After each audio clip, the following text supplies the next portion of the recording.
మరి 5వ ముత్తైదువేది? ఈ పాటికి రావాలి కదా. అమ్మ గాయత్రి, 5వ ముత్తైదు ఎక్కడమ్మా? 5వ ముత్తైదు ఉన్నారత్తయ్య.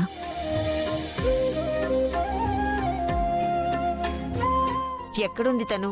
త్వరగా రమ్మను. గాయత్రి, అక్క నువ్వుండి చెప్తాను. గాయత్రి ఎక్కడున్నారు? ఒక నిమిషం. 5వ ముత్తైదువు ఎవరో కాదు, మన ఇంటి తులసమ్మ.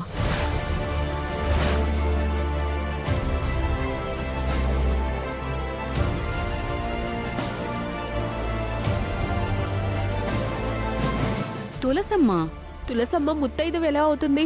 పంతులు గారు, అమ్మా, తులసమ్మ ముత్తైదువే కదా? తులసమ్మ ముత్తైదువే. అయితే తులసమ్మకి వాయనమిస్తే ముత్తైదువికి వాయనమిచ్చినట్టే కదా? ఇచ్చినట్టే అమ్మా.